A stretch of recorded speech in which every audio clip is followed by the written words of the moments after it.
upgraded my SSD and went with the fastest read and write speed I could get, that made the biggest change in my computer out of anything. Like, at a certain point, you've tapped out your GPU. Like, you're not going to, adding a couple more gigs of RAM is not going to help you. But the read and write speed saved me hours.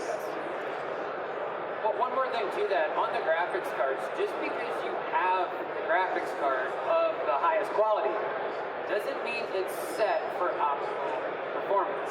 NVIDIA, you got to go in and you have to physically find the driver every month, make sure yours is up to date. You have to physically go into the manager and optimize it for point clouds.